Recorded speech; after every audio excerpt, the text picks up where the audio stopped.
ఈ సెలబ్రిటీలు ఏ బ్రాండ్స్ కి ప్రాతినిధ్యం వహిస్తున్నారో తెలుసా? పూర్తి వివరాలకు చదవండి రేపటి సాక్షి దినపత్రిక. విశాఖ నగరంలో రౌడీ షీటర్లు రెచ్చిపోతున్నారు. డబ్బుల కోసం ఎంతకైనా తెగిస్తున్నారు. పోలీసులపైనే దాడులకు దిగుతున్నారు. విశాఖ సెంట్రల్ జైలు గేటు వద్ద ఓ రౌడీ షీటర్ హల్చల్ చేశాడు. పోలీసులపై దాడి చేసేందుకు యత్నించాడు.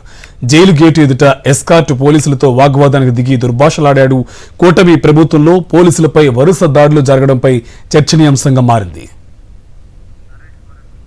ఇదే అంశకు సంబంధించి పూర్తి సమాచారం మా కరెస్పాండెంట్ నరేష్ మనకి అందిస్తారు ఫోన్ లైన్ లో. నరేష్, డీటెయిల్స్ అంటే?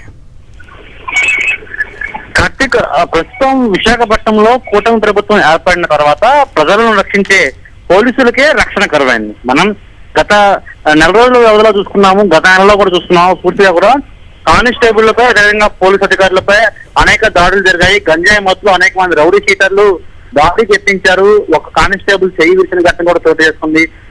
మరికొంతమంది కానిస్టేబుల్ పై దాడి చేసి వివిధ శరీరంలో ముఖంపై, అదేవిధంగా ఛాతీపై కూడా పిడుగుతో గుచ్చిన ఘటన మరొక ముందే ఇప్పుడు మరొకసారి ఇది ఏకంగా సెంట్రల్ జైలు ప్రాంగణంలో, సెంట్రల్ జైలు ప్రధాన ద్వారం వద్ద ఈ ఘటన చోటు చేసుకుంది. సుమారు 5 నుంచి 6 ఎస్కార్ట్ పోలీసులు ఒకరున్నారు.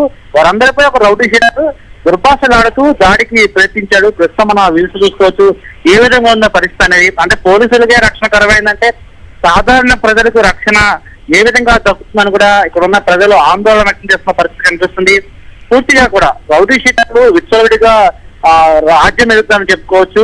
అయితే పూర్తిగా కూడా సామాన్య ప్రజలపై గంజాయి మత్తులో, మద్యం మత్తులో అనేక దాడులు జరుగుతూ వస్తున్నాయి. ఇప్పుడు ఏకంగా పోలీసులపై కూడా రోజు రోజుకి దాడులు పెరిగిపోతూ వస్తున్నాయి. అయితే ఖచ్చితంగా వీరిని కట్టడి చేయాలంటే తగిన చర్యలు తీసుకోవాలని పోలీసులు కావచ్చు, అదేవిధంగా సాధారణ ప్రజలు డిమాండ్ చేస్తారు. అయితే గతంలో 3 టౌన్ పోలీస్ స్టేషన్ లో, అదేవిధంగా ఎంఈపీ పోలీస్ స్టేషన్ పరిధిలో కానిస్టేబుల్ పై జరిగిన దాడిలో ఎవరైనా దాడి చేశారు రౌడీ షీటర్లు, అదేవిధంగా వారిపై కఠిన చర్యలు తీసుకున్నట్లయితే ఖచ్చితంగా మిగిలిన రౌడీ షీటర్లు కూడా కొంతవరకు భయం కలిగే అవకాశం ఉంది. ఇలాంటి దాడులు తగ్గే అవకాశం కూడా స్థానిక డిమాండ్ చేసిన కనిపిస్తుంది. Right, thank you Naresh.